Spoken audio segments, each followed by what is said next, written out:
very special guest for you tonight. Hello, we've been expecting you. I'd like to This is not a introduce... test. Your government and corporate overlords have implemented new measures for your own health and safety. We are just following orders. Everything is going to be fine. Welcome to another If by Whiskey, everyone. Today is a very special edition. Actually, Jason and I have 3 weeks in a row where we have special guests. So this is the first one. Today we're going to welcome this gentleman down here, Dr. Stanley K. Ridgley. He wrote the book DEI Exposed, How the Biggest Con of the Century Almost Toppled Higher Education. We're very excited to have him on. Before we do that, though, we do have our honorary simulation sip. We wanted to get started early, sir, because we obviously have a special guest. So welcome, Stan, to our podcast, sir. My pleasure. Believe me. Pour me up. All right. And it is time for the moment that sends the lizard people running back to the sewers. It scrambles the CIA spy network and alters our base reality. Yes, folks, it's our very own Whiskey Rebellion, known only as the Simulation Sip. All you need is a cup, a mug, a goblet, a horn, a flask, or an ancient alien thermos filled with any beverage Big Pharma hasn't recalled yet. Could be coffee, tea, ivermectin smoothies, graphene oxide latte, even whiskey. Dealer's choice. So join us now as we raise our glasses together, confusing the AI overlords, forestalling the next CDC directive, and maybe, just maybe, waking up one more NPC. Here we go.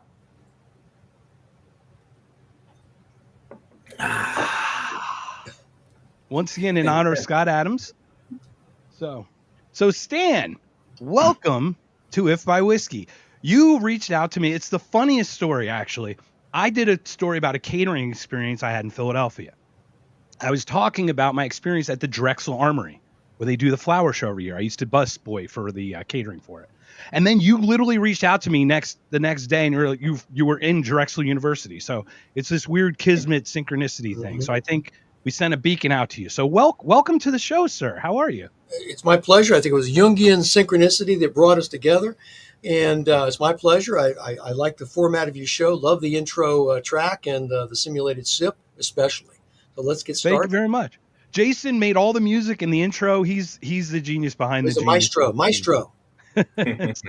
So Stan, we just met today, but you have this amazing book, DEI Exposed.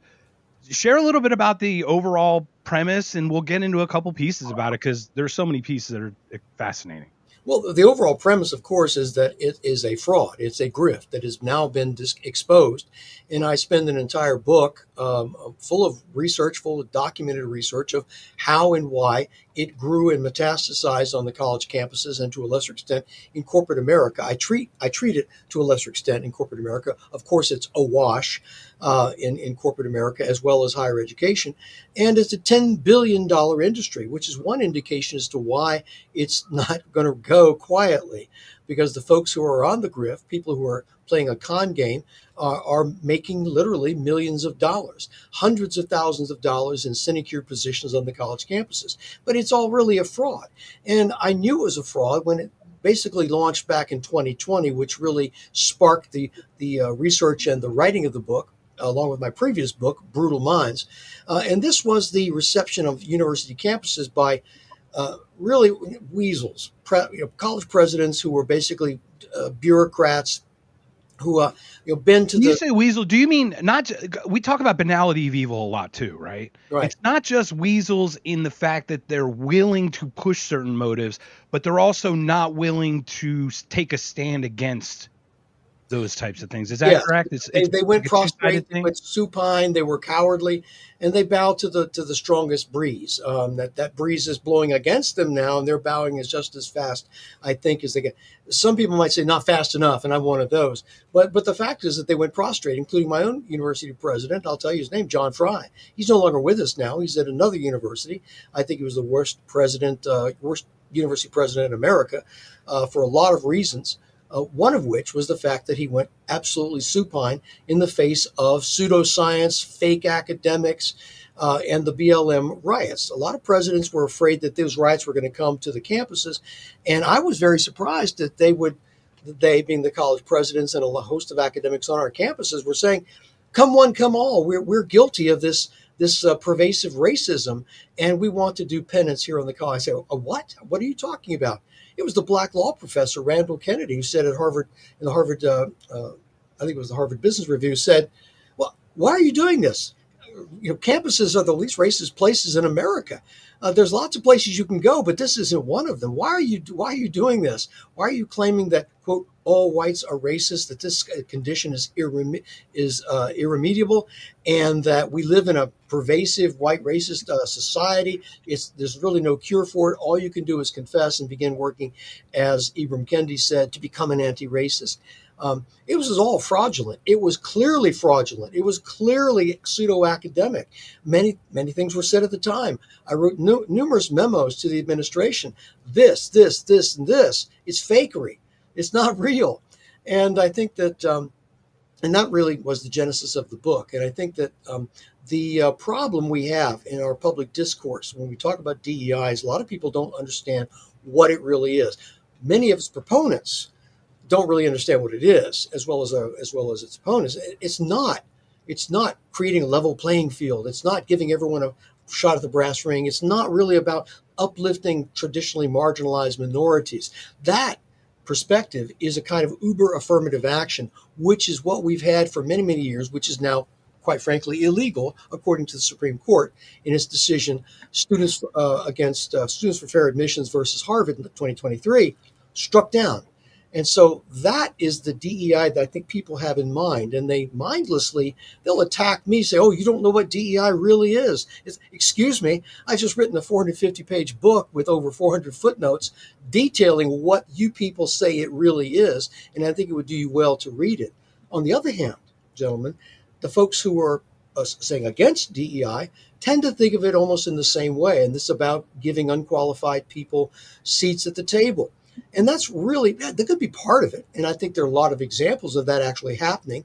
I think the example of the tourist submarine that imploded down there with the Titanic was designed by a DEI crew explicitly by, I think, Sean Rushton, I think was his name, the CEO, said, I don't want any experienced over 50 white submariners. I want young, vibrant, inspiring engineers, mostly female, who designed a submersible that basically imploded. And just to jump on that, there's a great documentary about the Titan on Netflix, I think, just to show everyone. It is about that gentleman's also his brazenness to just push forward without taking the precautionary, the right risk reward type. Some fields you can do, that might be okay.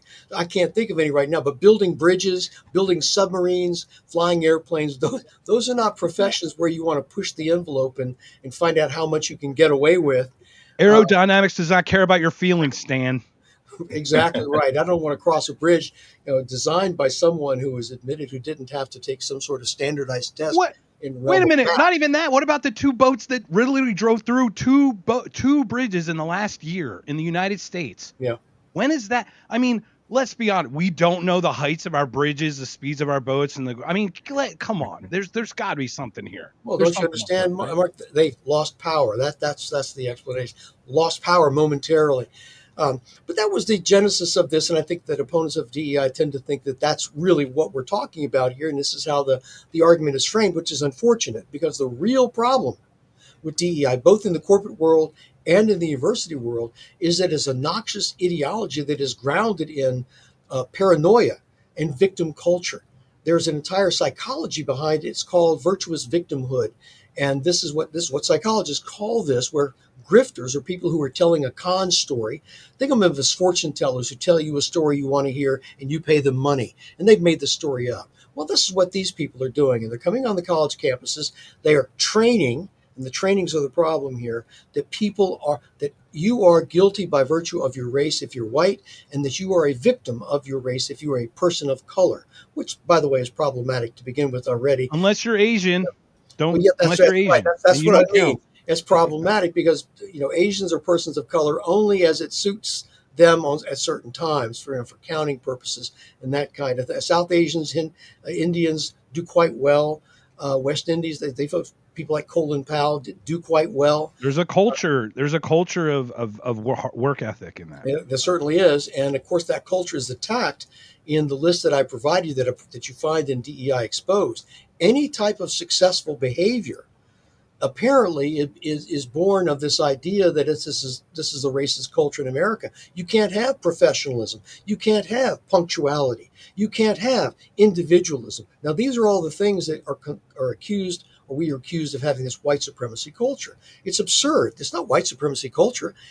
It is a culture that is embraced by folks of all races. There are behaviors, success behaviors that are available to anyone to use to achieve success. And these are the behaviors, I think, that you'll be very surprised to find that Frederick Douglass was an incredible entrepreneur, an incredible worker who believed in bootstrapping oneself up. And the solution was to overcome obstacles, regardless of their source, and to fight through and to go over, around, under, or smash through those obstacles by virtue of work and sweat equity.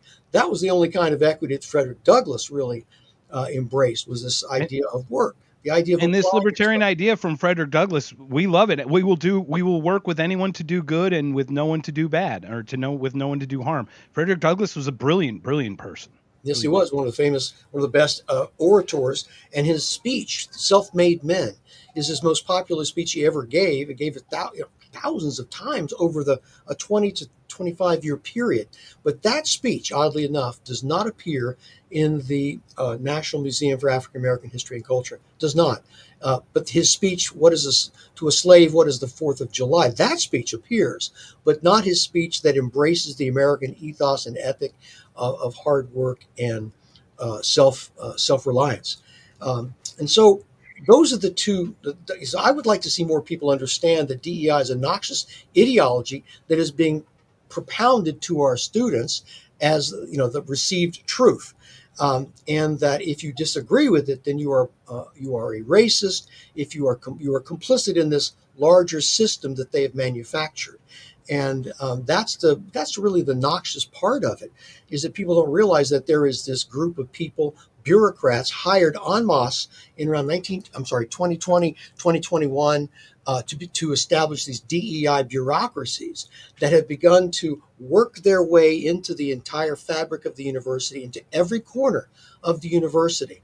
And my book details categorically how they're doing this, how they behave, what their power is, who supports them, what they're paid, that kind of thing. For instance, it's very lucrative business if you can get work in it. As is any industry. This is the point. We come from a very libertarian, anarcho-capitalist kind of mindset, free markets, things like that. And the thing is, it's transparency that gets lost. That's where the damage starts happening. That's how the corruption happens, is they start sweeping little things under the rug, and that rug starts getting bigger, and they just try to keep covering it up, and then it pops, or something happens. Well, if you're not a student, good luck trying to finding out what actually happens in these training sessions, which for the most part are taught not by faculty, but by these narrowly trained, paranoid student affairs staffers.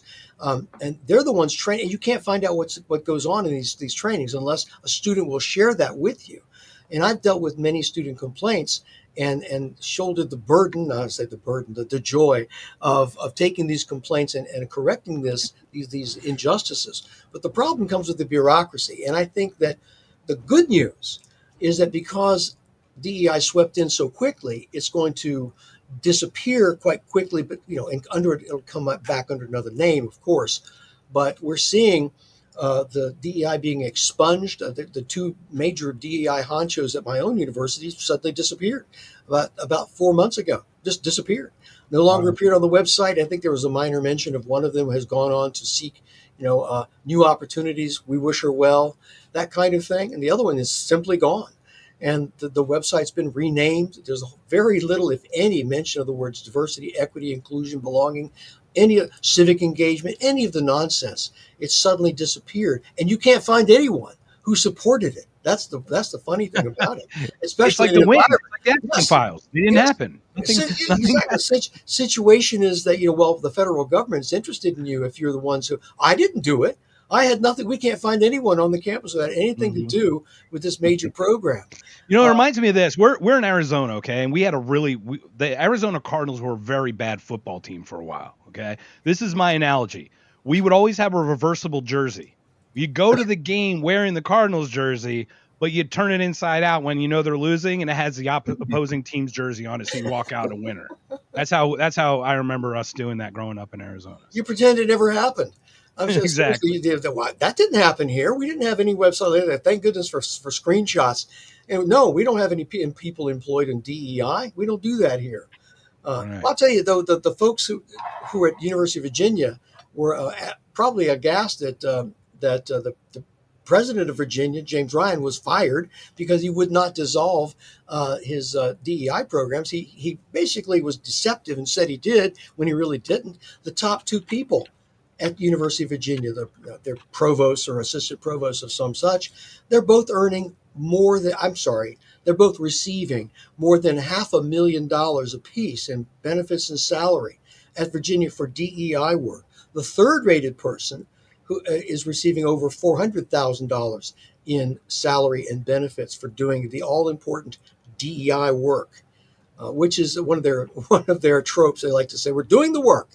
We're doing the work of DEI." And if you saw "Am I Racist" with Matt Walsh, that wonderful film, the funny film, there's a fake rap song called "Do the Work" that plays, and it's hilarious, and I think really captures the whole fakery of DEI. Interesting. Yeah, So, well, go ahead, Jason. You call this a con game several times throughout the book. This is a con. People are being conned out of their money, out of their time, their efforts, and everything. And then you talk about specific marks that they go after. So who are the people that are most susceptible to this kind of talk, the DEI? Well, when I say con, I'm talking about con game. Basically, and spend a lot of good time talking about what con artists do, so that you will see the parallel between what these people are and how these people are engaged in a con, telling a story. It's a fake story that tugs at heartstrings intermittently with tugging at and blaming you for your guilt. And so what they want to do is find, they being the grifters, who are DEI consultants, DEI chief. Can we just call the government? Can we just call the government, Stan? Because, honestly, I think they weaponize all our compassions against us. Let's just. that's probably more true than not, I think. I think it's more than just government. Yeah. Yeah, but right. During 2020, the grifters saw their opportunity. They're social justice warriors, and they're supported by a lot of folks who have their own complaints, their own grievances against the university, who want to establish, a Zoran Mamdani type of, edifice here on the college campus. Socialists, every stripe of various collectivists on the campus, all supported this DEI. They saw it as a wedge issue to get onto the campuses where they'd failed many times before. They said this is a racial reckoning. Now, I love that term. You got to give them credit for their publicity machine. Racial reckoning. We're all guilty of this racial reckoning. And this was the crowbar that they used to pry open the gates of the university. And what they found at the university was a bunch of liberals, progressives, ready to expunge their guilt, because they knew deep down that they were guilty of this white racism, this white supremacy culture, that because they've been preaching this for so long on the college campuses, that, my gosh, here's my chance to atone for my sins. Let's invite this group of DEI professionals, DEI actually mediocrities with no discernible skill sets, onto our college campus. And they can basically absolve us of our sins. And we are going to confess our complicity in this culture, and we're going to do what it takes to create a structure that is equitable, that shows diversity, that shows fealty, and shows, I would say, an absolution or a confession of our sins, that we are indeed culpable, and pledge to do better. We're going to enact all kinds of admissions programs here. This is pre-Supreme Court ruling that that's illegal. And so we're going to establish all kinds of race-based, even gender-based programs here to show we're doing the work. And that's basically it. And because what we're doing is basically the old Jesse Jackson con, which you may remember. I know you guys are not as old as me, but I remember it very well in the 1980s and 90s when Jesse Jackson and his Operation Push and his Rainbow Coalition would show up outside a major corporation and say, a nice business you've got here. Be a shame if demonstrators came and accused you of racism. How about a nice hefty donation to Operation Push? And he would do this. And this is the technique that he used to enrich himself.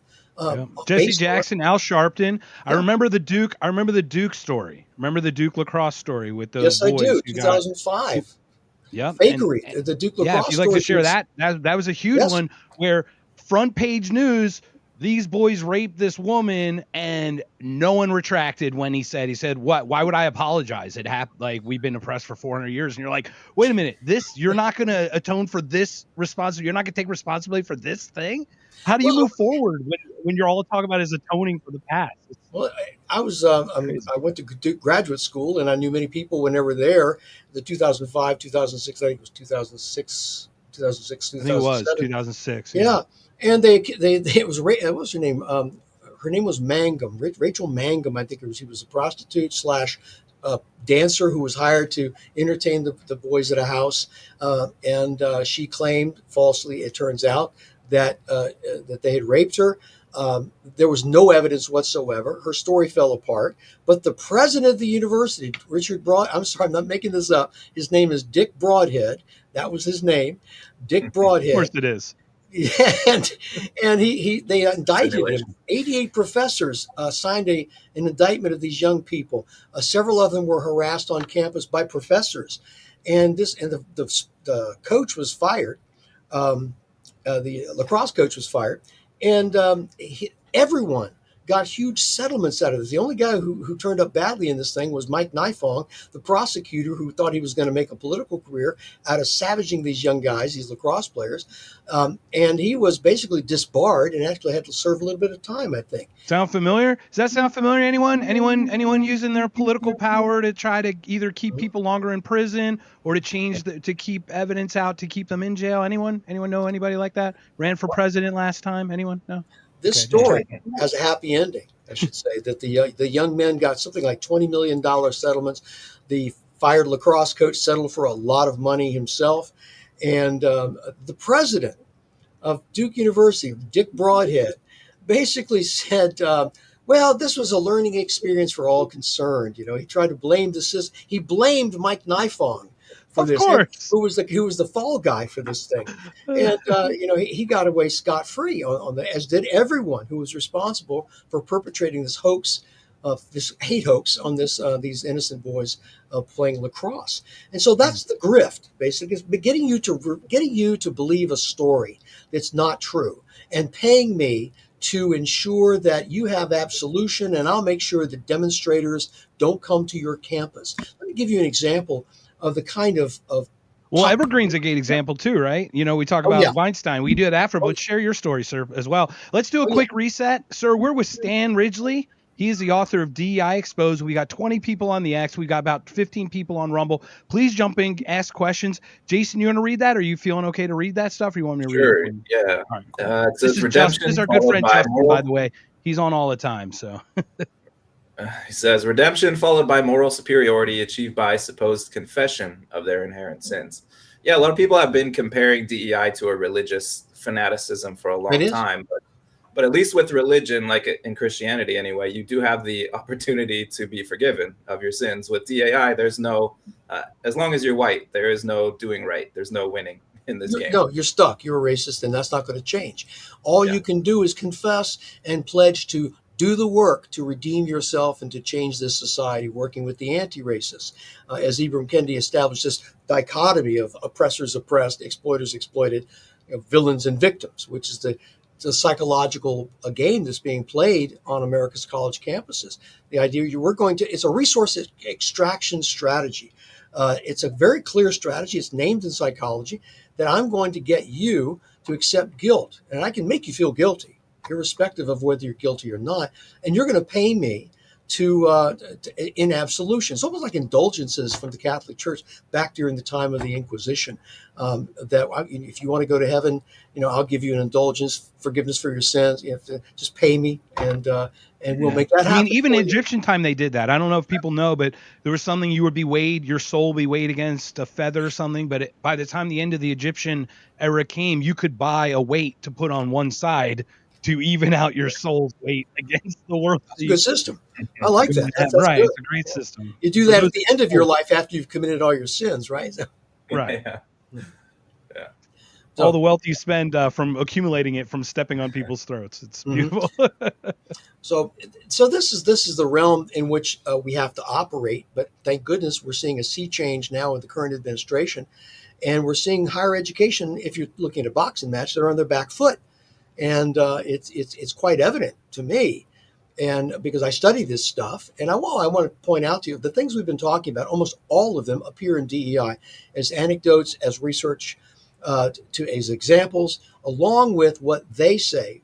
These DEI people actually say about themselves, what they do, what they think their mission is, what they think about people, what they think about the people in their classes, and this idea of guilt. And I think your erudite viewer just mentioned that it's like a religion. It's like getting that redemption for your sins. And I give the example of Princeton University. Princeton University in 2020, July 4th, letter signed by 300 signatories said Princeton is guilty of rampant racism and has been for quite some time. Anti-black racism, guilty, rampant racism. And then went down, here's what we demand. And then Connor Friedersdorf, of the only good writer at The Atlantic, I think, actually did what a journalist is supposed to do. He decided to check the story out. So he went to all 300 of the signatories claiming rampant racism at Princeton University and said this: can you give me a specific example of this rampant, overt racism that has occurred on your campus in the last 15 years? That's 300 people with the chance to look at 15 years worth of history and give one example, and they could give not one single example. The entire thing was a hoax. The entire thing is a grift. It's a fake story designed to elicit sympathy and get that payoff. So I see kind of the Ibram Kendi's one where I really saw it start become the infestation. I really saw coming out of Occupy Wall Street, because I think they use the diversity of ourselves, our differences against us, because we're actually united. I don't want to say I wasn't part of the movement, but I'm talking about the Occupy Wall Street movement. It was outside of color, race, creed. It was class based. It was very different of a fight, and they made it race, and they started putting in the divisiveness there. I mean, we're talking about we're the most racist country while we reelect a black president. I mean, it's an interesting time in America when we see that happen, right? Wesley Hunt, the really fine black congressman in Texas, saw him on Bill Maher, and he's talking about his district. It's obviously a majority white district. And he says, you know what? All of this talk about hate, all of this stuff that's propounded by Jasmine Crockett and people like her, he says, I got elected. And I'll tell you what, a lot of white people had to vote for me to put me in office. And he says it just like that. It's a great moment on Bill Maher. A lot had to vote for me, which kind of is an empirical refutation, a disconfirmation of what these folks are saying. For them, there is no disconfirmation because they believe their theory. And for example, for one of our heroes, Thomas Sowell, for example, is a hero of ours. I mean, obviously.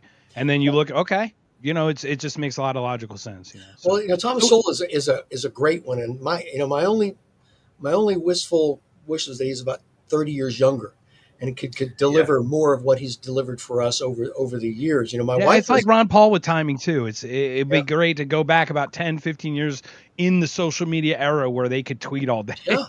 Yes, my wife. My wife and I are big Thomas Sowell fans, and we argue over who's. We have this big collection, and we argue over whose book it belongs to. And it's my book, and she's busy writing her name in my books. I swear she's going to kill me for this. But I'll take Black Rednecks and White Liberals, everybody. That's one of the most amazing books I've ever read. His most recent book is Social Justice Fallacies, I think, which is a very fine book, because social justice is one of those mantras that that the left likes to talk about here on the camp. Friedrich Hayek has a wonderful refutation of social justice in his volume 2 of his Law, Legislation, and Liberty, called The Mirage of Social Justice. And it may sound like, soporific, sleep-inducing, but man, Hayek has a way of writing that is like Tom Sowell. And yeah, we just posted some Hayek stuff today as well. It's good stuff. He's was an amazing Nobel Prize winning economist, but good luck finding him on a college campus today.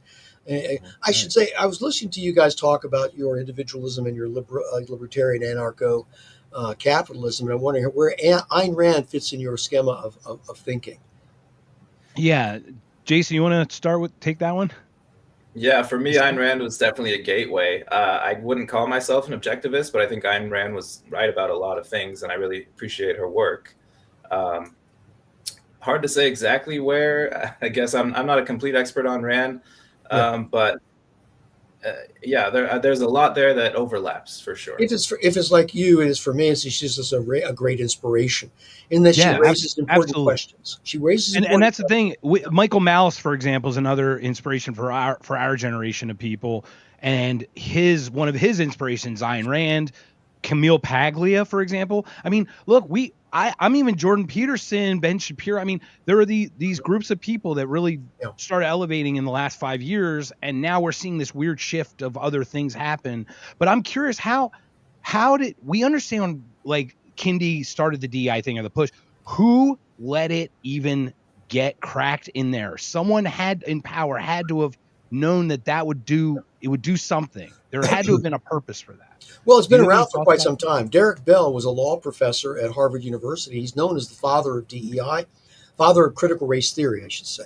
And there was a conference back in 1989, and you can find this in most any of these critical race theory books. A conference with some like Kimberly Crenshaw, Derek Bell, Richard Delgado, several other very famous, Gloria Ladson Billings. These are some very famous CRT people. And they came together and they began modifying critical legal studies to become critical race theory, which then had to have an expression because it is a theory. And it's basically balderdash. I mean, it really is. It's based on plagiarism. It's based on good feelings. It's based on narrations, counter stories, testimonials. It's a lot of essay writing, but there's really nothing substantial behind it. There's no data statistically behind to support any of the anecdotal stories, basically. Not really at all. There is one guy that I have to give grudging credit to. His name is Eduardo Bernardo Bonilla Silva. And he had a book called Racism Without Racists. And he was looking at the structure, not this white supremacy culture thing, but looking at institutions and how they may perpetuate unwittingly an outcome that he says is racially problematic. Okay, now there's a certain logic to that, and you have to really you can't simply dispense it. You have to look at it and say, well, maybe does he have a point here? And the fact is he has some points, but I think he basically clouds his major points. He's a Duke University professor, by the way. He clouds his points with a lot of this nonsensical rhetoric that always seems to enter the fray, always seems to crowd in the frantic language of Ibram Kendi. Ibram, his real name, of course, is Hank Rogers or Henry Rogers. He was brought up in an Episcopalian household. He was a child of privilege. And he had the audacity in his How to Be an Anti-Racist, where he actually he tells an anecdote. And I think, Jason, you saw this in the book. You might have seen it, where he says, I'm just one generation removed from picking cotton in the fields. And I laughed at that. But I said, what? You never picked any cotton in the fields. Someone else did that. I said, that's like me saying, I'm just one generation away from hitting the beaches at Normandy under machine gun fire. I'm just one generation away from that. Like I had something to do with that when I have absolutely nothing to do with that. Don't have the guts to do something like that. And the fact is he's a fraud. And he has made a living off of this fraud. And he offers this primitive religion. And I mean that seriously. A Manichaean, good and evil kind of religion, racism and anti-racism. That's it. That's all there is.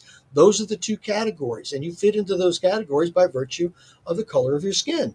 Villains and victims, oppressors and oppressed. And it's very Franz Fanonian Marxist, neo-Marxist doctrine, where it's very religious. It is tautology in the sense that it encompasses everything. And here's an example from Kendi by what I mean.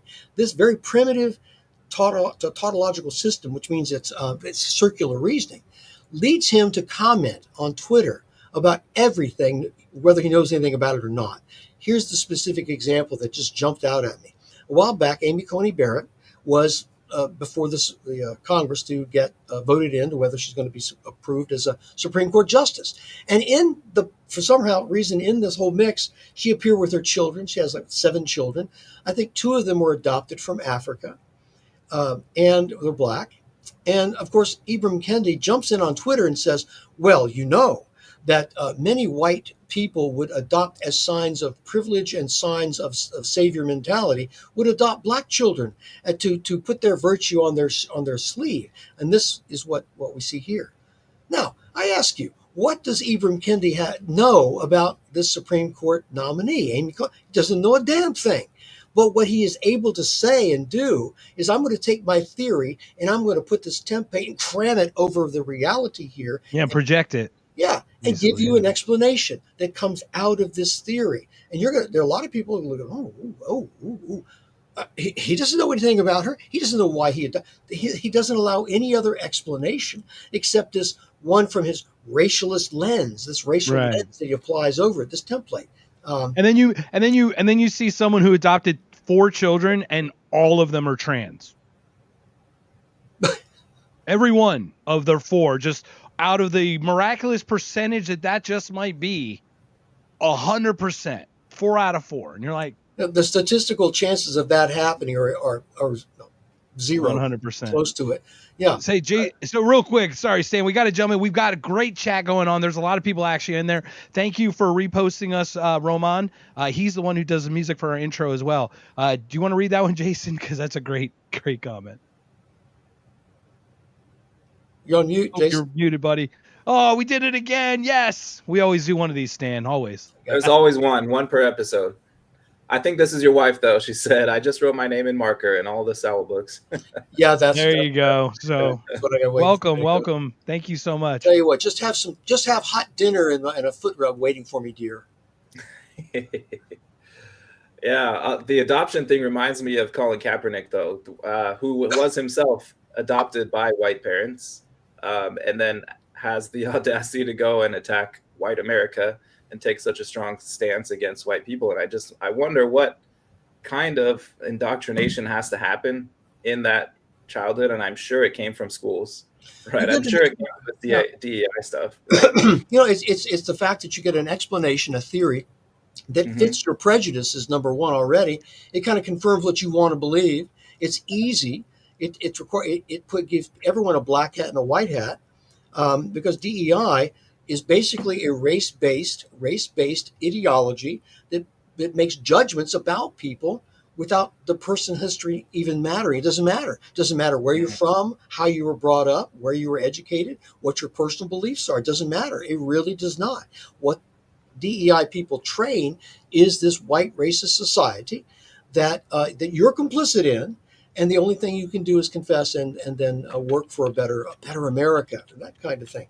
And so that's what we have to deal with. Now, you guys and we're walking down the street and we see a stranger coming towards us, and we can't make him. He's coming we don't know who this person is.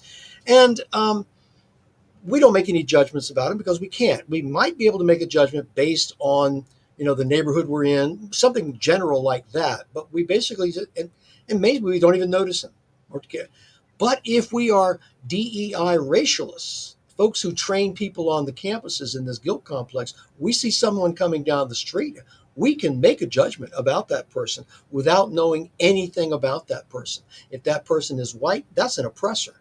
That person is guilty and complicit in a white racist system. And if that person it's unbelievable it's unbelievable that Ouroboros has come to eat its own tail. It is the weirdest thing because, like, what color shade? What are we talking about here for white? What is white? Like, what are you considering white? Like, so I know Irish people are pretty white. They're almost clear. Okay. I know, like, there's other white people who are pretty tan. So translucent skin, right? Yeah, it's crazy, right? God, let me pull it. Let me jump in here for 1 second, Stan. Let's pull this question up for you if you could. Jason, you mind grabbing that one? Yeah, Justin says, how much legitimacy does the idea that hardships experienced by a people's parents or grandparents, basically 2 generations, having an actual impact on that person's likelihood of success or acceptance? Is that a question for me? Yes, I sir. guess so. Please, Yeah. yeah. So how much does the nurture play in Yeah, could you when you leave it come up? There from you go. that? Yeah. Right, certainly that idea. It also, let's can you put that up there again? Oh yeah, So, absolutely. Sorry, I just don't want to block you off there, Stan. well, yeah, I'll reach up here. Okay, There you go. you can Perfect. box it off. Okay, to make this less of a hypothetical and more of a real question. The idea of legitimacy, does the idea that hardships experienced by a peer, well, that of course has been part of the nature nurture argument for a long time, but no one disputes, or would even know with any sense would dispute, that a person's upbringing, which I just mentioned, the where you were brought up, Appalachia, where you brought the urban area of Chicago, Detroit, or in rural Kansas, where you're brought, certainly the hardships and also the benefits of your parents and your grandparents will play some role in your upbringing. I mean, it's and your chances, your life chances for success. But when we start to think that way, which is what the racialists do, they put their racial lens onto whatever reality, and their racial lens merely magnifies their prejudices. You tend to exempt, to leave out everything else, all of the other factors in terms of inherited wealth or inherited land, in terms of the government aid or benefit to you, the fact that your parents made bad decisions or your parents made good decisions. And we all have problems. I think Frederick Douglass was the fellow that said, we all have obstacles, and those obstacles can all have a different characteristic. And we have to fight our way over them, around them, under them, through them, in order to succeed. And our attitude is the number one indicator as to whether we're going to succeed or not. The idea of externalizing our blame and blaming systems, invisible systems of oppression for everything bad that happens to us, which kind of discounts all of the bad things that happen to everyone around you, as being, what's the source of that? Well, your theory doesn't say so, and you don't want to hear that. That's a disconfirmation. I think it was Karl Popper, one of my favorites, who actually has one of the finest debunkings of Marxism, when he said, when you think about, you asked Jason why this is so attractive to people, because it's simplistic. Mm-hmm. You learn a little bit about Marxism, and suddenly you see confirmations all around you. You read a newspaper, you watch television. Oh, there's class oppression over here. There's a problem here. There's a strike there. There are people out of work over here. Unemployment's going up. There's the rich over there. Oh, look at this. Capital is concentrating in the hands of the rich. Oh, there's a rich man failed. Oh, well, that's an example of the business system collapsing under its own weight. So these explanations are always available. And Karl Popper's insight for this, and I recommend, he writes well, just like Hayek and Sol. His insight was that it's a fake pseudoscience system that explains everything without ever having to answer to the disconfirmations. There's no possible disconfirmation of Marxism, and what you have to do to prove what you say is not a pseudoscience is say, what is the evidence that would disprove my theory? What is there anything at all that would show that my theory is wrong? Anything at all? And when you can't find something, you can't get anyone to say something like that, give you evidence. And in fact, what they do is they try to take a disconfirmation, like we've been talking about, and turn that into a confirmation. And we see this well, and I'm not going to get into the climate debate because I'm not one of those. I'm not a yeah, but and that, I mean, it all goes back to even religion. On the religion base, when we talk about it being a religion, it's disproved. God doesn't exist to me. I mean, it's like there's a faith thing to that aspect too, right? Yeah, well, all the way back to foundationally in our brains, we even have a hierarchical kind of structure, kind of in there somewhere. Irrespective of whatever you think about the theories of climate change, et cetera, when they changed it, and Frank Lund, I think the pollster, is the guy who came up with the brilliant characterization of global warming, which was the buzz of many decades, turned global warming and turned it into climate change, which basically is tautological. That encompasses everything. It's what's called a cosmology, that anything that happens confirms the theory. Oh, it's Yeah, it's warm today. a parachute didn't open. He died of climate change last week. Well, I you can saw say it. that sort of thing because it's all part of this complete cosmology. And when you get a complete cosmology, you've got a person who believes this. His mind has stopped thinking. Everything is everything is interpreted in terms of that theory, just like DEI. Everything is interpreted in the terms of this theory that says all white folks are racist, all people of color are oppressed, and everything Right. that happens is interpreted in that way. And there's It is no interesting, confirmation.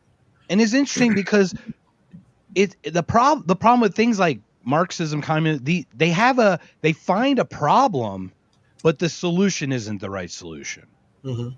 You know what I mean? Yeah, So that's a like good. I'll credit Marx with finding issues, but Yeah. his solutions aren't the correct ones. No, Marx was a wonderful, I mean, he's a brilliant guy, a very irascible kind of guy, supported by his wife almost his entire life because he wasn't capable of being a productive capitalist himself. Spent a lot of time at the British Library in London, and he basically said a lot of good things about economics. He really enlightened us in terms of you got to look at class as being a factor.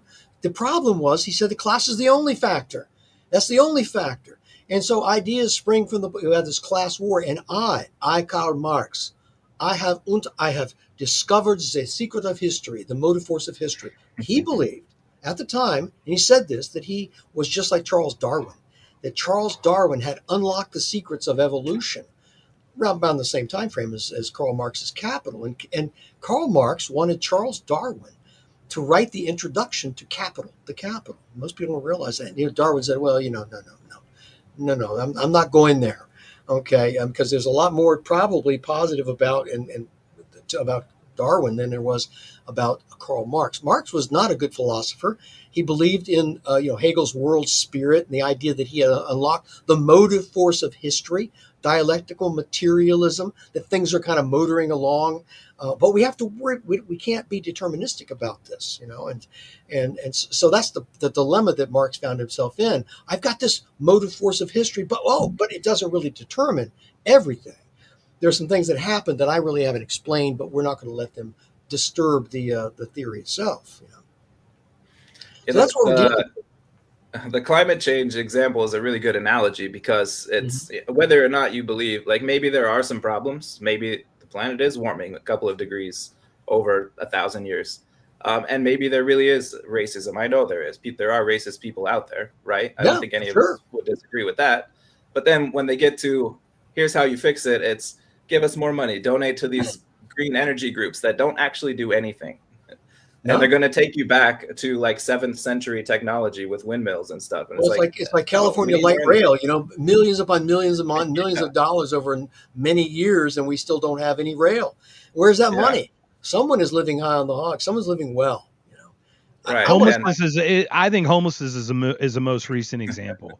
We're watching 20, 30, 40, 50 people with 6-figure salaries, 250,000 a year more, solving the problem. Well, if they solve the problem, they don't have a job anymore. So where's their incentive to solve that problem?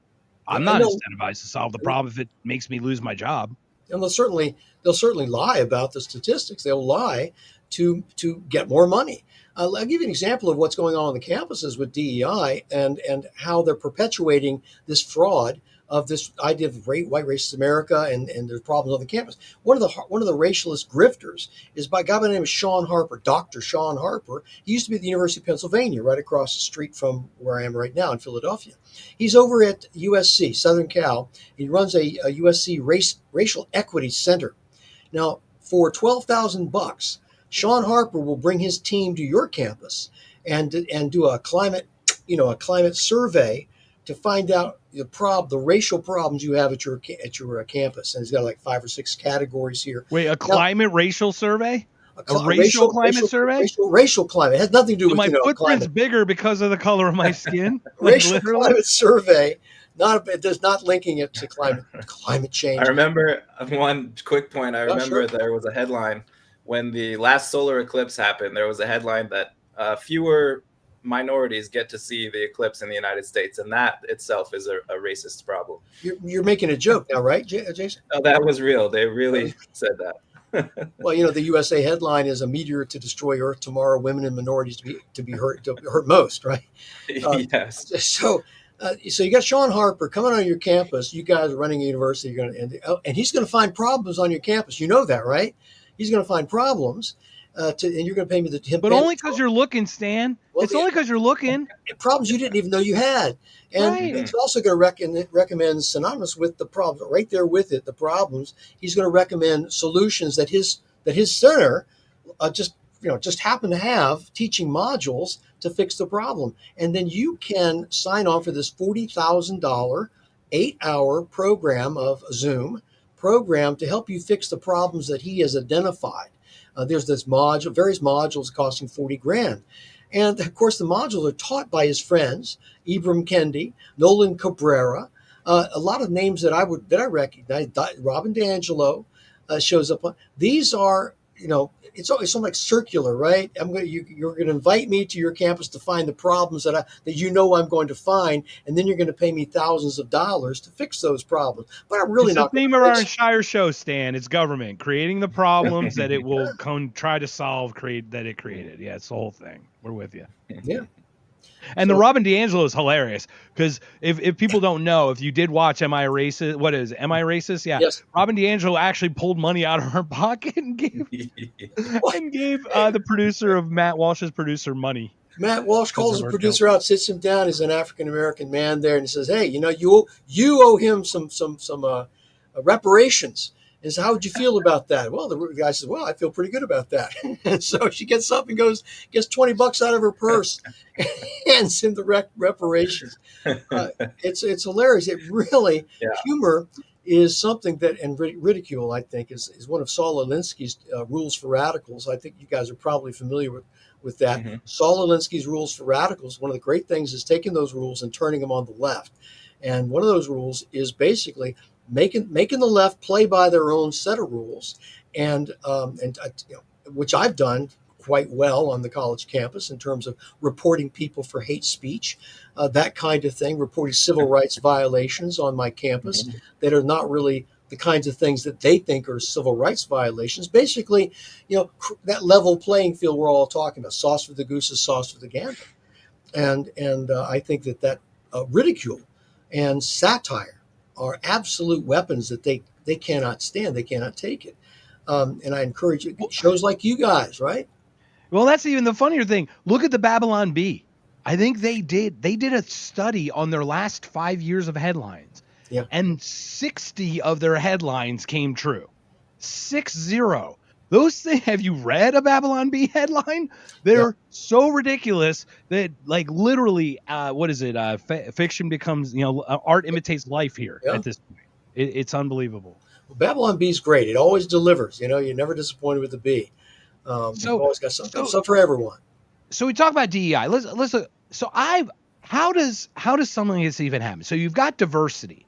Now, diversity of thought, to me, is the ideal. Diversity of idea. I could totally see the ideas be how it could capture college or university. Right. And I can understand inclusion being part of that because you want to at least include the idea. Doesn't mean you have to take them, though. How did they conflate diversity and inclusion? And it's like you have to accept the diversity. It's not like the whole point is let's put all the ideas out and then filter out the best idea from that. No, they're like, no, because it's diverse, that's why it must be included. It's almost like because it's anti-thought, it must be included into your thought. Yeah, just to tag on to that, I think you called the slogan "Diversity is our strength." I think you said that was the stupidest slogan of the 21st century. Do you want to elaborate on that? I think you cut right to the chase. I happen to agree with that statement. I do say that. I say that several times, just in case you miss it. It's the most vapid, dumbest statement of the. It's not our diversity is not our strength. Innovation. Say something else. Innovation is our strength. Creativity is our strength. Hard work is our strength. Dedicated employees are our strength. Take any of these. Individualism is our strength. Self-reliance is our strength.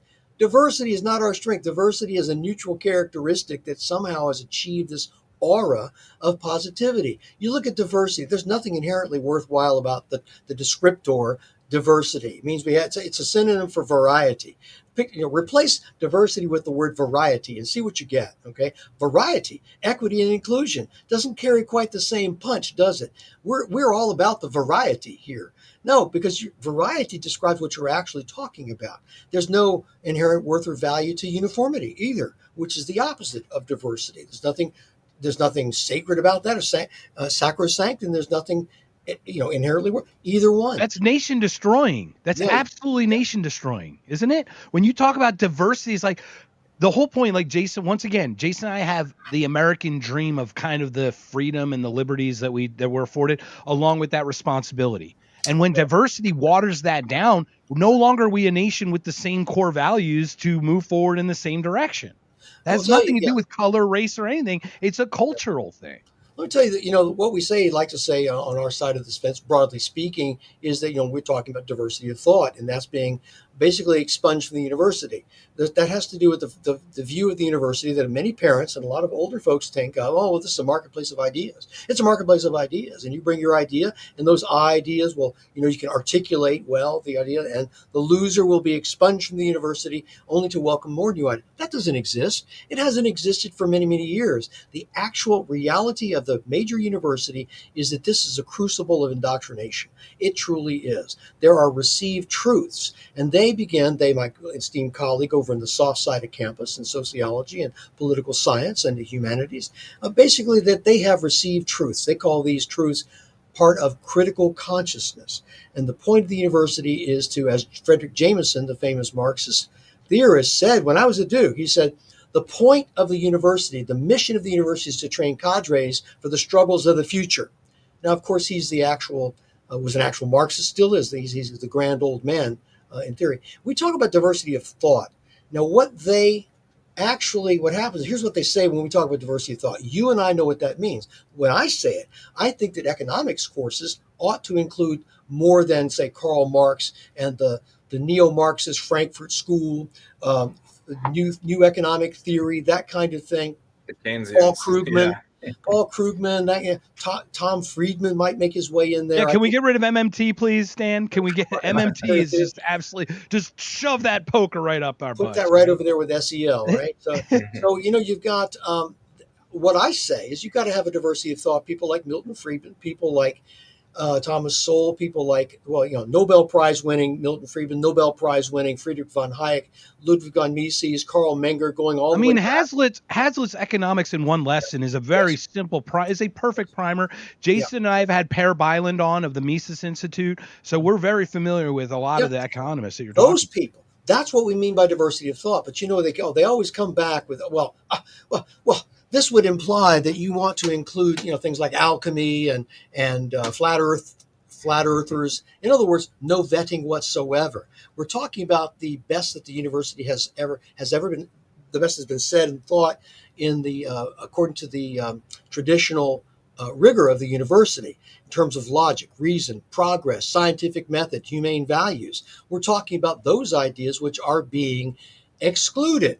We're not talking about the ideas who have been expunged, ideas like alchemy and various pseudosciences, phrenology, astrology. We're not talking about including those. We're not talking about certain aspects of certain creation theories that aren't right. We're not talking about that. And it's very deceptive and duplicitous for people to even mention that sort of thing when they know damned well what's being referred to when we talk about diversity of thought. We're talking about taking your Marxist, neo-Marxist, Franz Fanonian decolonialization agenda off the bully pulpit and making room for, as you like to say, a diversity of voices, right? We're just other voices that should be heard. And that's what we mean by diversity of thought. And I think that as long as we allow them to come back with this utter stupidity, along with the mantras like diversity is our strength, let me tell you something about that, Jason, that diversity is our strength. If you read Václav Havel, who was the Czech dissident and the former first president of the Czech Republic, passed away now, he wrote a very famous essay called Power of the Powerless. And he talked about the power of bullshit, pardon my language, of diversity is our strength. If that's the worst word that we're going to say, Stan, we're good. Well, we're doing good. I prefer horseshit. Okay, you're going to talk about that. That's Matt Taibbi's, one of his favorites. Okay, now the greengrocer in the story by Václav Havel, the greengrocer is a guy who's a small business. The authorities tell him he has to embrace a slogan and he must put it in the window of his store. And he doesn't know why. He's not political. And the slogan says, "Workers of the world unite." And it's a different slogan than what they had last month they had to put in there. Now, he's not political, but he does know for a fact that if he doesn't put that slogan in his window, something bad is going to happen. He can't predict what it is. So he puts the slogan in his window. Just like that, you've got diversity statements that faculty have been required to make in their applications for grants, in their applications to get a job. What's your diversity statement? Well, I said, well, I don't want to make a diversity statement. Well, that's going to be counted against you because that something bad is going to happen to you. This mindless adherence to a slogan, this diversity is our strength. And I'll tell people that that's a stupid damn slogan anywhere I go. I will tell you. And we talk banality of evil. This is the banality of evil. This is COVID. This is your neighbor ratting on your neighbors like, no, I want to protect my grandmother. They told me I'm going to protect my grandmother. You're not going to, no, I have to do this, right? It's a perfect example. I just want to pull up a couple things, if I may. We've got a great thing here. Social distancing. It's like we're showing, hey, we're doing something, right? Even though those measures probably did nothing.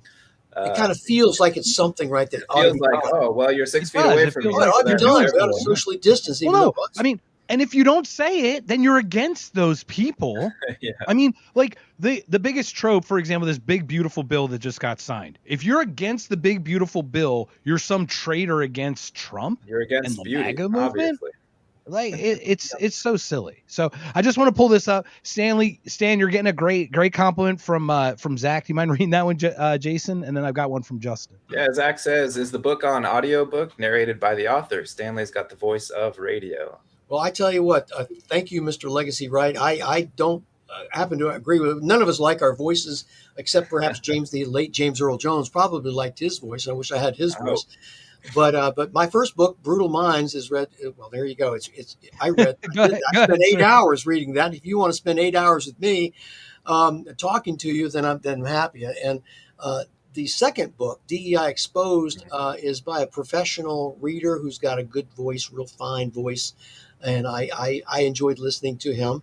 And so maybe you'll like that as well. Yeah, I've been listening to it. It's definitely not your voice. I would say your voice would be better. It's interesting because I disagree with that.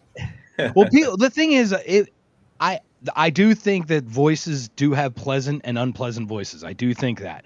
I think if your voice isn't unpleasant, it should come from you because it really does then creates the energy of the author itself. It really puts yourself into the. But it's still good. You guys should go get it. Go check it out. You can actually even get it on Spotify Premium if you have it. Spotify Premium, get it. It's on there if you get Spotify Premium for sure. You want to read that one too, Jason? For Justin had a great point here. Yeah, Justin says the problem is that if you teach them things like that in the universities, then you would end up with a generation that was able to think critically again. Well, yeah, that's our whole thing. Is that's obviously he nails it. They don't want that. He nails it again. And the fact is that these folks who like to use the word critical in there, critical theory, critical. Let me tell you, you've heard of critical theory and the offshoots of critical race theory and critical legal studies. That comes out of the neo-Marxist Frankfurt School of Adorno and Horkheimer. And so people say, well, where'd you get critical theory? That sounds so intoxicating. It sounds so elevated. The point is that that in the 1945, at the end of World War II, whenever the Frankfurt School had been in New York and for a time in California, this is true. They realized they could not talk about Marxism for political reasons. They felt self-censored. And so they came up with this neologism. Let's call it critical theory. And let's start using this terminology that were kind of workarounds from Marx. And graduate students today who do not understand that that's where it came from, there's nothing special about it. There's nothing intellectually rigorous about it. It's just a way to work around and get around from being called out for the Marxist you are. Well, these graduate students, I've met them, they're intoxicated by this sort of thing. And this indicates that they have been inducted into a priesthood. It's another one of Thomas Sowell's books, The Vision of the Anointed. The idea that I have been ushered into the company of those who know, and those who haven't. Well, Mike, Jason, and me, we have false consciousness. We don't have critical consciousness. And it's basically the tautology that, it's where, well, if you don't have critical consciousness, that means you have false consciousness. And that just means that you are awaiting study to achieve that critical consciousness. And what they're telling you is, let me do the critical for you. Exactly. Right. What we're doing is we're allowing our governments, once again, we talk 50,000 foot here, Stan. It's just a general thing here is we talk about our government becoming our parent when it should be our child. Why are we allowing it to give us any kind of instruction? We should be instructing it. It should be honed in our image, not in theirs. We should not be honed in theirs. As far as education, you've got very powerful institutions, Randy Weingarten and her NEA, which, by the way, the NEA embraces the white supremacy culture list, which is a fraud. And that NEA, their website, appears on their website. It's a fraud. It was debunked 20 years ago. And it's that 15 points of white supremacy culture, things like individualism and professionalism. Yeah, we'll pull that up. Let's go through that. Let me pull that up for us, everybody, real quick. Let me share that on the screen here. Hold on one second. I got it right here. We'll go through the 15. Hopefully people can see it. All right. So can everyone pull that up? Can everyone see that? All right. So Stan, if you'd like to go through any of these, we definitely can.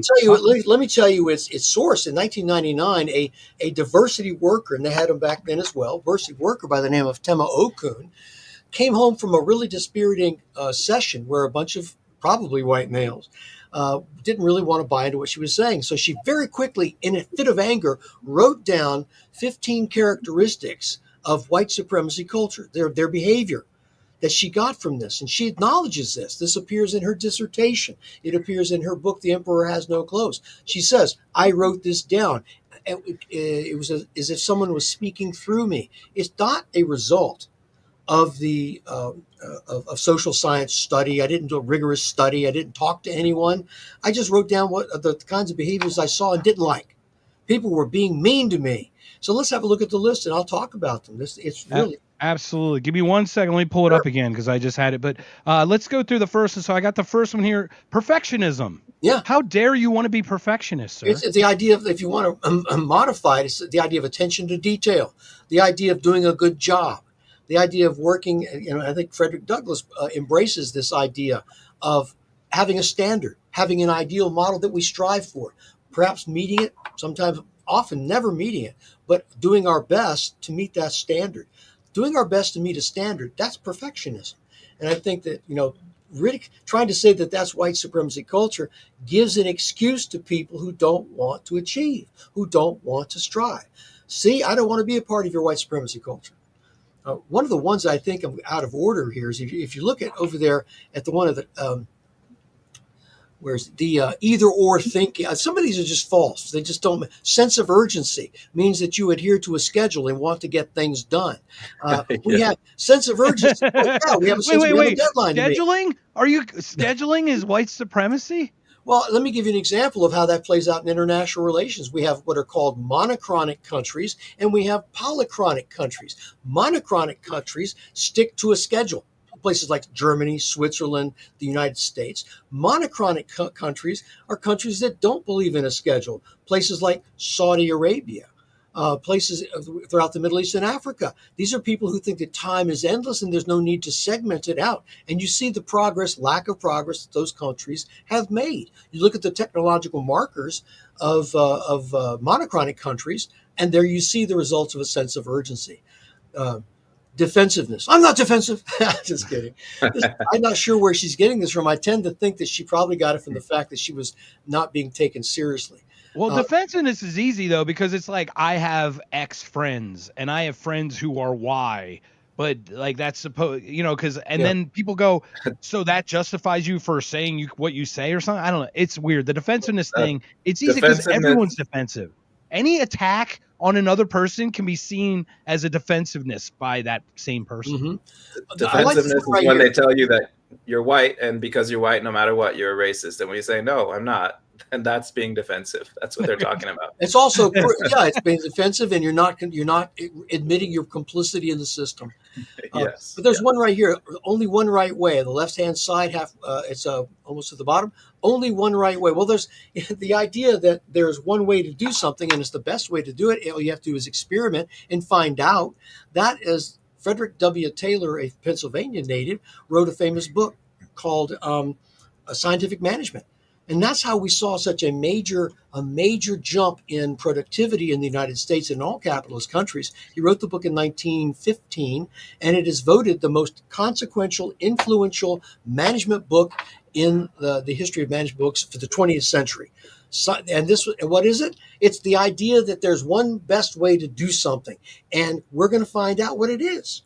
We're going to find out what it is. In fact, his biography, I can't remember the author of his biography, is called The One Best Way.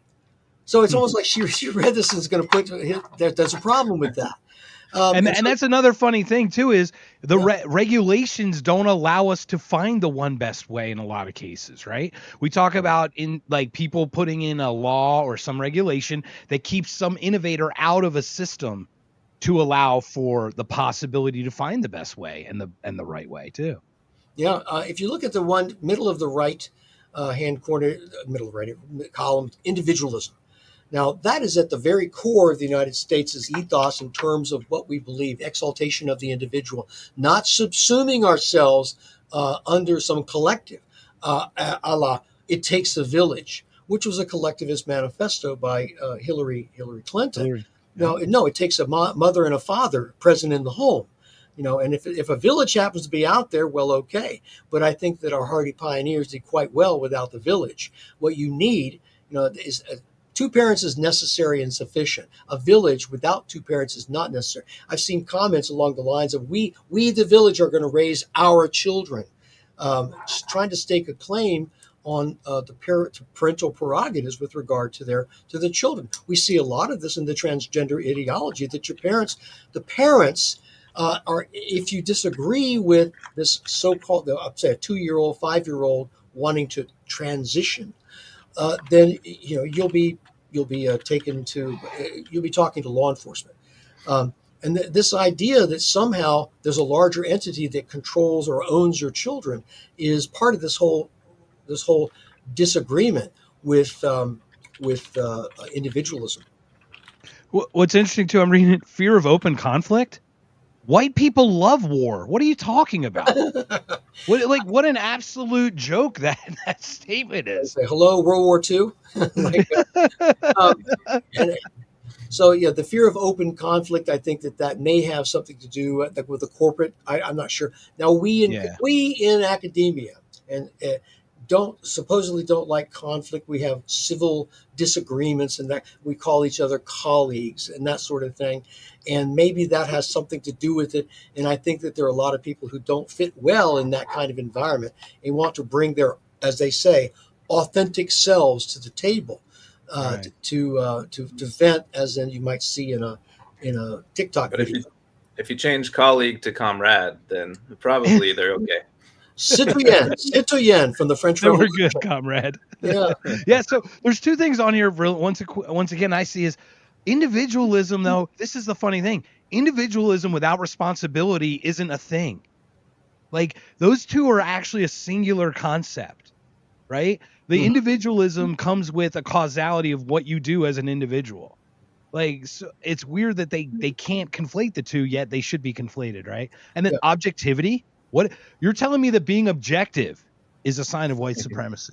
Well, what they like to say this. They use the idea that there's no such thing as objectivity or perfect objectivity as an excuse and a reason to vent their own political nonsense in their supposedly academic papers or in the classroom.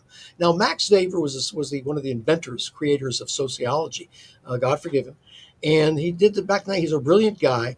And he had something in a essay he wrote called "Scientific Exploration as a Vocation, Science as a Vocation." He said, "We don't use the teaching, the classroom as a bully pulpit for our own political persuasions. We don't do that. We want to have classroom neutrality and have this as the marketplace of ideas. Well, the progressive left, the radical left, says, well, it's impossible to be completely objective. And your politics are seeping into yours, and you may even be deceptive, pretending to be objective when you're really indoctrinating. So therefore, they swing all the way to the left. So, well, we're going to inject our politics into the classroom and not even try to be objective. The idea of value neutrality, that's ideology. I'm going to be transparent about and the problem comes when you got all these professors over in sociology and English and history and poli-sci who are far on the far left expressing themselves politically. You have an echo chamber. You have that problem of lack of diversity thought, right? You have a problem with this in the sense that you're not getting this. We have ideological capture in the university. I don't think there's an argument against that. When you talk about the sciences, maybe not, because that's different. Math and computer science, engineering, those kinds of things. Although but we're getting into some borderline territory there too. They are. But when you're talking about the soft disciplines and the humanities, and you've got ideological capture. You've got a group of people goose stepping down Der Strasse wearing their Doc Martens. That's what you have. Yeah. And this is the problem. This is the problem. These are the people writing the laws in the future. We might be the responsible individualists, but we're the foot soldiers working our butts off trying to make a living, while these people work their way up through some system, bureaucratic system, to write some kind of tyrannical law down on us from their lack of competency, their lack of knowledge, only whatever they're being spoon-fed. I mean, we're seeing the political side. We're seeing these people. We have a woman, Deja Fox. She's running for CD7 in Arizona because Grijalva died. So the daughter is running. His daughter's running against this Deja Fox. She has this girl gangster club where they do brunches, and she writes women, WOMXN. What female would accept you writing women with an X in it? Just help me. I like the Latinx thing. It was the same thing at the blowback of that. How is there even any semblance of this left? Like, there's still remnants of it. And it's like this political group, the Zorons and these Deja Fox, they're all DEI hires to be elected to create this weird thing. Yeah, I think you'll find that it's a personality type that is suited for DEI work and gets recruited in there. It's like a little club in there. They associate with themselves. They establish their own hierarchy that's very similar to the Soviet Zampolit, or political officer or commissar. If you're looking for an example of a political commissar, you can look in the Hunt for Red October movie. And I think 18 minutes into the film, the Zampolit gets his just desserts from Sean Connery. He's the guy they have to kill. Why do they have to kill? Because he's not loyal to Sean Connery, the admiral. He is loyal to a hierarchy, just like DEI, which is why, and this is my proposed remedy for this, that you can't simply pass laws and send letters from the Department of Education. You have to fire these people. I didn't used to be this extreme on the matter. I don't even think it's extreme.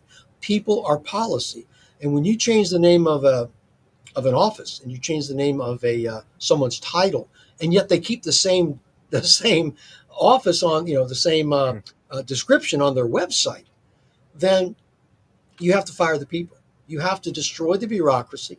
You have to begin a pipeline of an alternative bureaucracy. Now, I tell you what, I think this is what's happening with the State Department right now.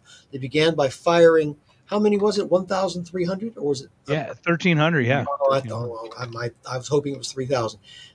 What you're doing... I'm hoping it's 300,000, but what whatever. You're doing, I think you're making room to revamp the State Department by hiring those slots, but hiring from a different group of people to have a diplomatic core, rather than the people who are in there who are basically, again, as part of ideological capture. If you look at how you become a member of the State Department, you'll recognize that beyond a certain level, the State Department will not hire outside of itself.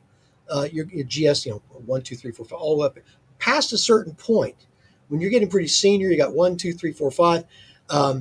They will not hire someone from outside the State Department. So you have this very insular, inbred organization that has its own agenda. And putting someone like Mark Ruby at the top is a good start, but and I'm sure he's very well aware of this, you've got to start tearing this place out by the roots and replace people, because something's got to be done. You have to have diplomacy, but it's got to be people with the right normal and moderate views, and not someone who's an America Last apologist who feels he needs to go on an Obama tour and apologize and bow to every foreign nation. You don't have to. These folks that are against, they're DI folks and the folks who are against the current administration, they're simply not accustomed to having a robust, muscular United States flexing its muscle around the world. They're just not used to it. They can't believe it. They think that they're hand-wringing over what's going on. And they simply don't understand decisive action in the executive realm. God I think bless you're them. on the right track here. Can we get you on board the burn it all down train? Do you think that's possible? I don't know what that train is. I don't ever board a train without knowing where it's going. But I like the Well, that's sound the of thing. it. It's not going anywhere. A systematic decoupling with followed by rigorous personal responsibility and a cultural backing and foundation behind that. I tell you, the libertarians have a good idea. You guys are libertarians, that kind of thing. It's a good idea. Mm-hmm. There is a guy by the name of Albert J. Nock, and he was one of the original libertarians in the sense that he wrote a book that I've always liked. It's called Our Enemy, the State.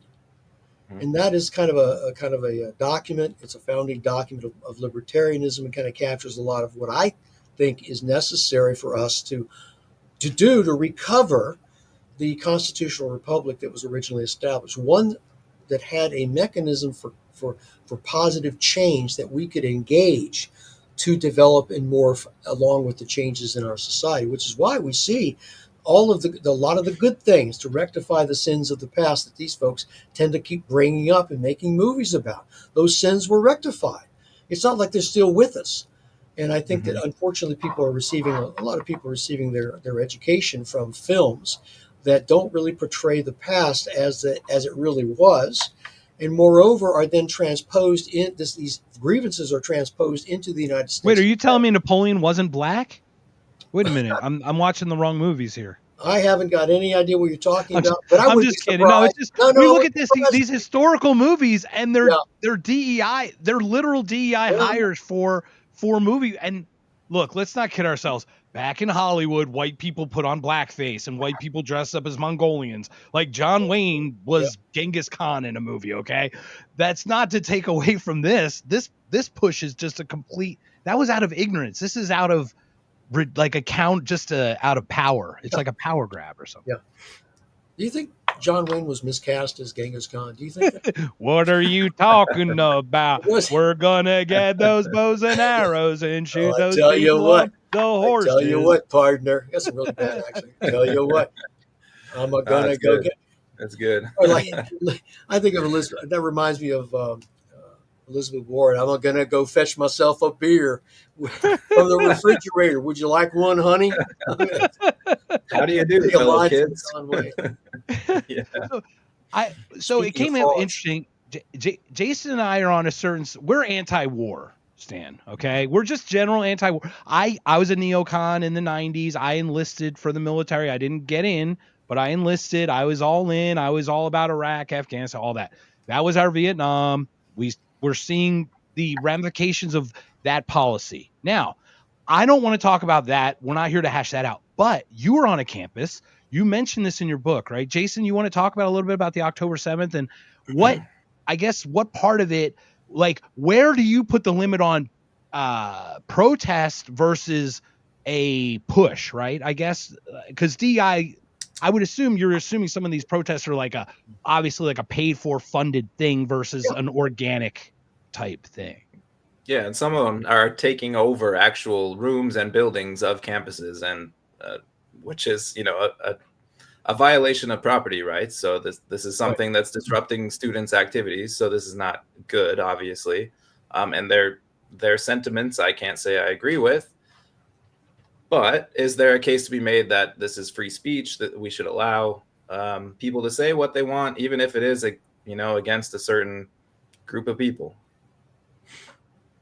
Well, again, you can look at Saul Alinsky and turn the rules against them. They're the ones who came up with the idea of hate speech. They're the ones who came up with this idea, which was basically a violation of free speech, and they've been doing this for quite some time. I use that. I will never allow any administrator or student, I don't think a student would do it, administrator to talk to me about white privilege. I will never allow any administrator to talk to me in racial terms about anything. That will be what we have now is a civil rights complaint to our civil rights office, which is brand new on our campus, I should tell you. It used to be the diversity office, and now it's a civil rights office. So I turn that on them. If you're gonna let's have that level playing field.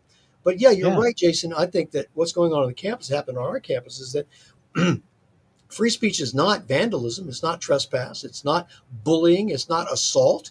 It's not taking over buildings. That's not free speech. You can call it that. You can change it to free expression. And it's not faculty members coming out in the linking arms at Columbia and preventing Jewish students from going to class and preventing people from doing counter demonstrations. That simply show. I'm delighted that some of this stuff is going on because it really shows who the out of the closet folks are.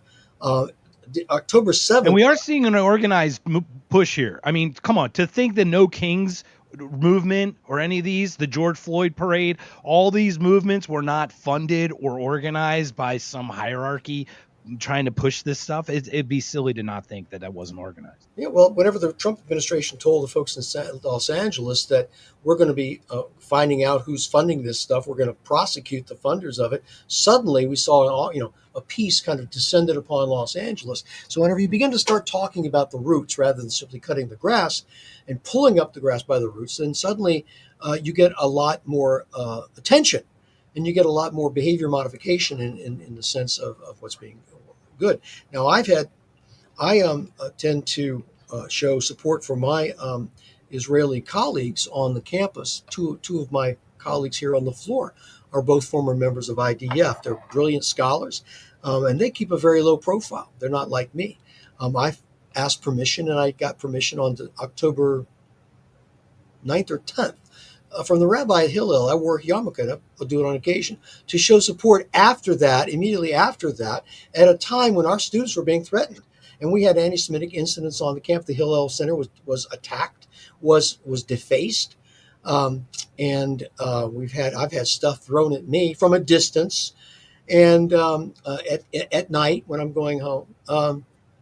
And so I wanted to express my support rather than some behind closed doors. Hey guys, I really think it's terrible what's happening to you. I hope you understand why I can't say anything. I think it's bullshit. If you are going to say that kind of thing, at least have the guts to say it in public. And I do, and I'll take whatever abuse comes my way. And we have one of those encampments on our own campus, a late breaking encampment that basically got dismantled after about 4 days, 4 days too long.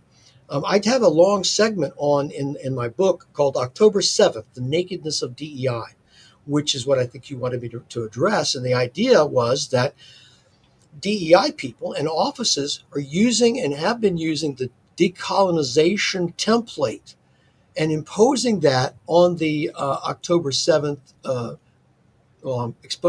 imposing that on Israel as a colonizing state, and using the template whole cloth. The idea that we need to decolonize our universities. We need to Okay, so basically what you're saying, so colonization is basically not imperialism, basically the spreading of Western ideas into third world countries, and obviously having agreements on mineral rights or something and bringing everyone up in their group or something like that. These are the things we're talking about, correct? It means I'm not. Well, it depends on what you want me to talk about in the sense this is what they say. If you could clarify exactly kind of what you're not to be combative, just more for clarification. Let a thousand opinions flourish.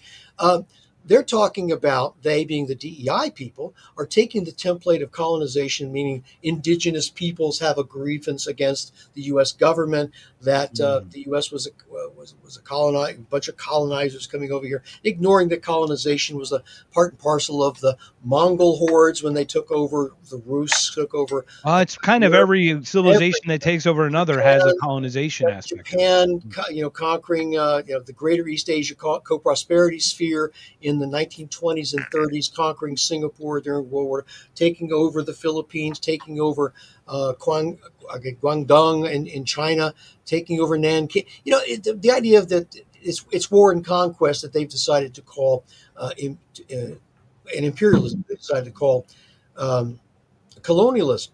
They're using the template to justify these demonstrations, and they're utilizing the Palestine, I think it's the Students for Justice in Palestine, which is incredibly well funded, to organize these events that are well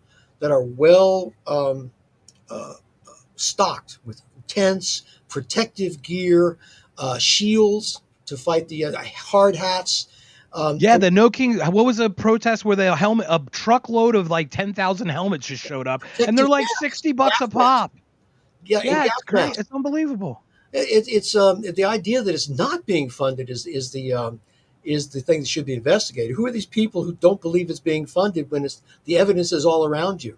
That's another thing. We see all these cries for, where's the evidence? Well, the evidence is all around you, which is so hilarious.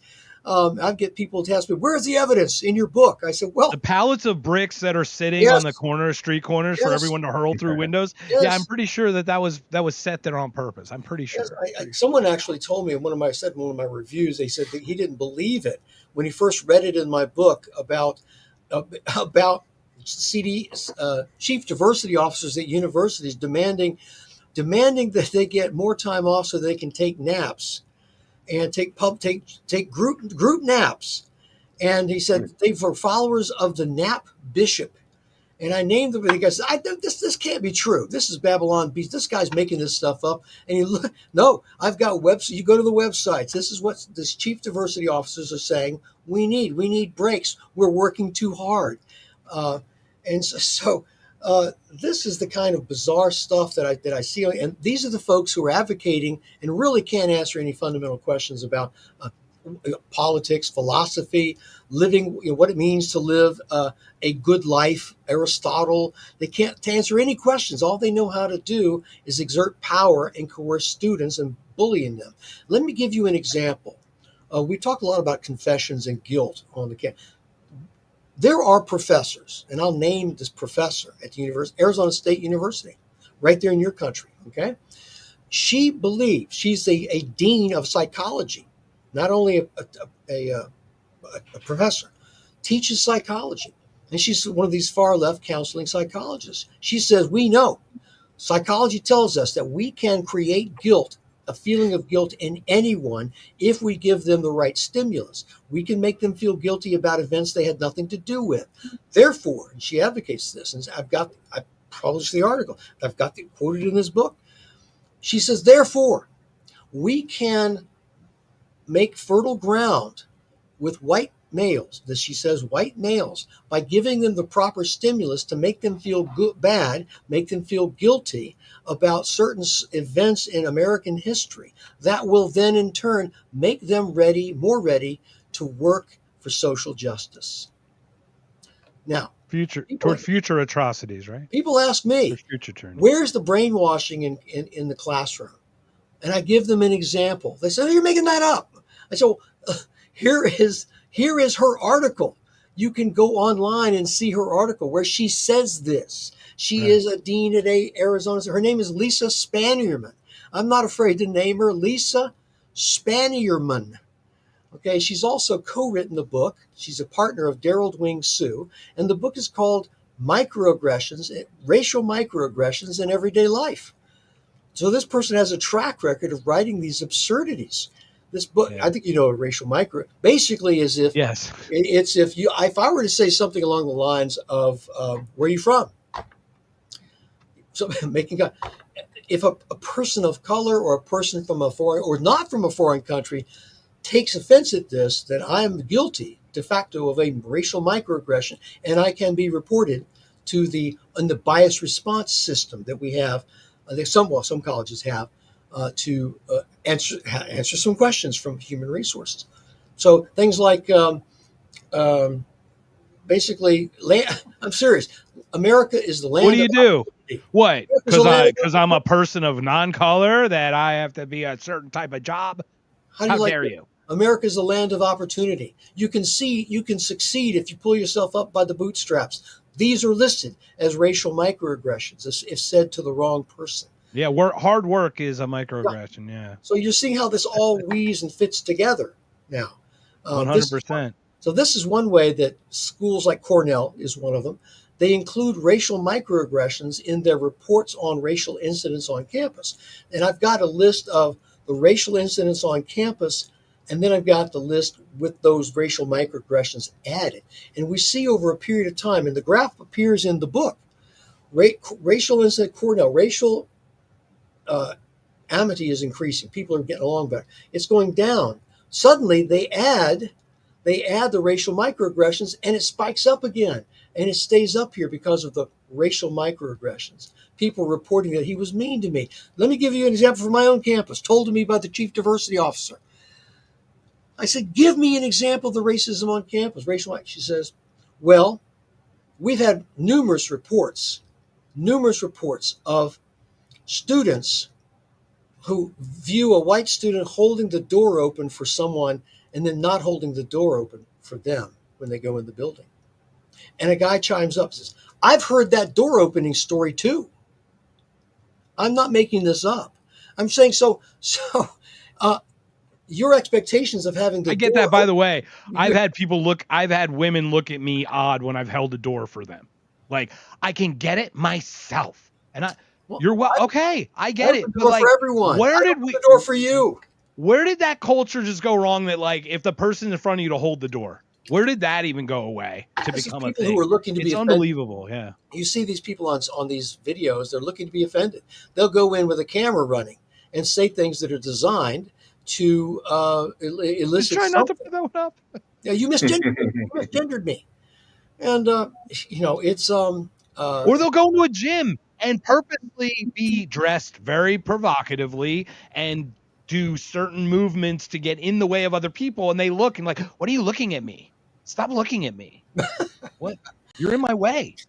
well, racial microaggressions is an example of a kind of a fake malady. It's a fakery that's designed to pump up the racial. So when Sean Harper comes to measure the racial climate, he can have something to measure. I think Wilfred Riley wrote a book called Hate Hoaxes in America. I think you're probably aware of that book, where he's a professor at Western Kentucky. He's done a study of hate hoaxes and finds that anywhere from 30 to 50% of the racial hate hoaxes on campus are fake. They're setups. They're designed to raise awareness. There's not enough racial incidents here. Well, we got to get some awareness out there. Let's hang a noose. And then raise hate, about that. This is why don't you just burn a cross in the front of the university? That'll show that racism still exists. What? How stupid! Well, that's the whole point of the noose. And then have someone find. Turns out the people who find it are the ones who put it there to begin with. And something you said earlier, just to your point, we talk about people being guilted into stuff. Once again, the government weaponizes your compassion against you. Every single thing that has been written is for your protection, for the children. Look at the one thing that could actually protect children is the one thing not being talked about now. It's being buried. So just let's go right there and look at that Epstein thing right there. That's a great example that they don't care about your protection or your children. They do not care. They tell you that they care, but they weaponize your compassion against you. And people there are psychological things. They've talked a person into believing he killed his own child before. So to think that they can't slowly over time make you feel guilty. I mean, just be aware of where your weaknesses are too, right? Like how susceptible you are to being coerced into these things too, because it makes you start looking, oh my gosh, why did I go along with that when I really should have stood my ground or something? Yeah. Peer pressure is strong. It's very strong. And if you have an authoritative person at the top who believes this nonsense, so you've got pressure from your peers, you got pressure from the top, it's very difficult to do anything except keep your mouth shut. But I sent public video memos to the president of this university beginning in 2020 about the heinous decision making and situation that was developing on this campus with the expansion of DEI and what we could expect. And I said, and I didn't want to be saddled with the knowledge that I could have said something when it was happening, but didn't. And now I have all of these notices and memos that I wrote and submitted publicly, and took very public stands against that. When to look back on in personal satisfaction, but also to look back on it when it comes time to say, here's someone who knows what was going on. When some people are trying to say, we don't know anything about that. We can't find anyone who knows anything about that. That didn't happen. So how does someone like what's the internal in you that's doing this and fighting this fight? Because it would seem like it's an uphill battle. First of all, thank you so much for joining. We're coming up. We're probably going to shut it down here pretty soon here, but it's been an honor and a pleasure for you to come on the show. But how did you keep this fight up in the system? I'd find that such a challenge. I owe a real debt of gratitude to Saul Alinsky, and the idea, you play by their rules. You do everything by the book. You do everything by the rules. And if these people are misbehaving, then call them to account and take it up to. I'm also intentionally wove myself into the fabric. I was a member of the IRB, the Institutional Review Board, which is really investigates and violations of individual student rights and faculty rights, patient rights. We do that. I was elected to the Faculty Senate by my colleagues to show that maybe I'm not as unpopular as some people would like to show, that my faculty colleagues, thank goodness for the secret ballot, are electing me to the Faculty Senate and then re-electing me to the Faculty Senate. I was elected to the Senate Steering Committee. Thank goodness again for that anonymous vote. It's like, well, who's electing this guy? Well, the majority is electing this guy. And so I'm not, I don't go out of my way to irritate people.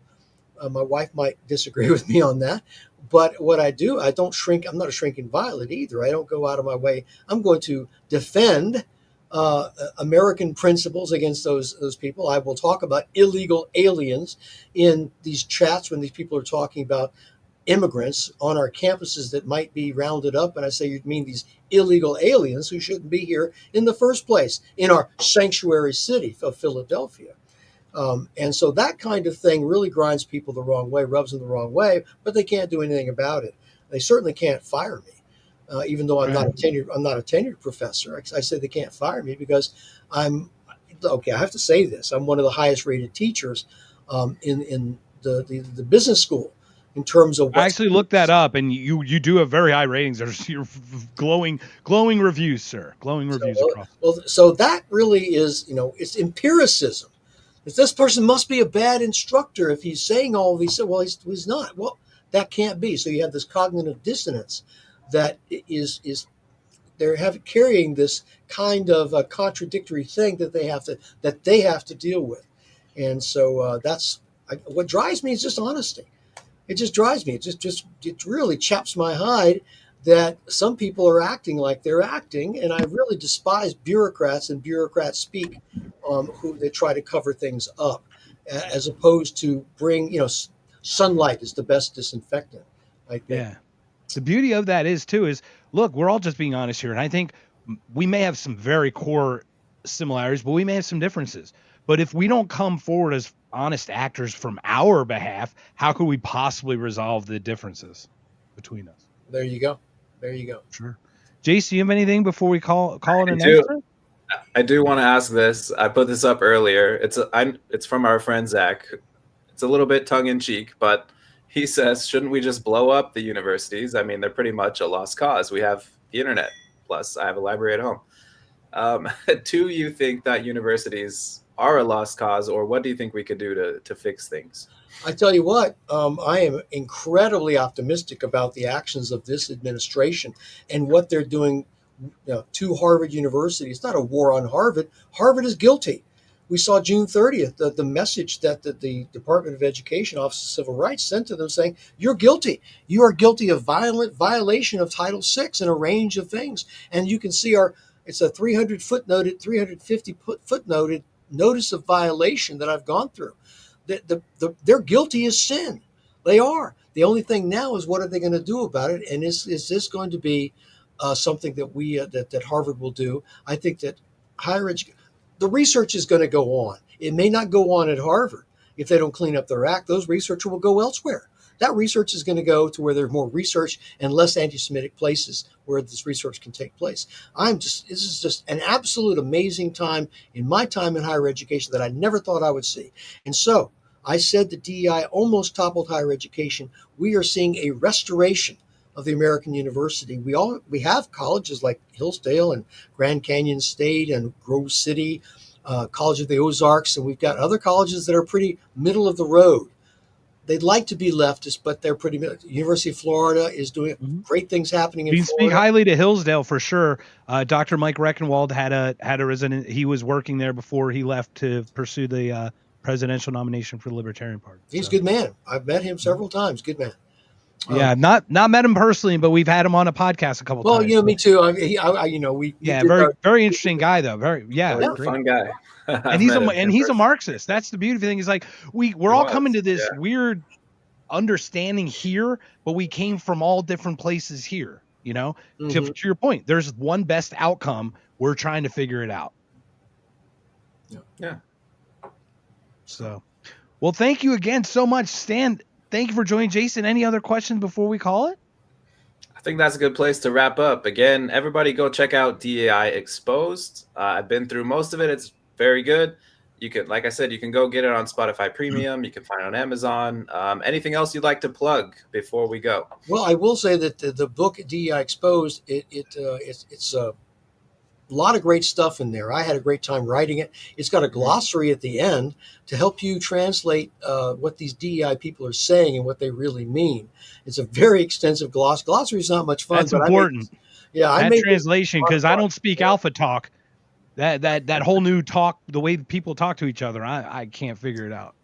It's a humorous book. I did my previous book is building on. It's called Brutal Minds. My previous Brutal Minds. That's the one that you did the narration, correct? You did the narration. Yes, I did. I did that narration, and you can join me. I'll join you with your workout or your commute for 8 hours on that book, and I plan on doing the narration for the next book. I'm working on my next book. I'm not going to tip you off on it, but it's coming. It's coming. It's going to be good. Well, let us be early in that. Let us be early in that release or something, and we'd love to be part of that. So. Okay, we'll do. I enjoyed it, guys. Great.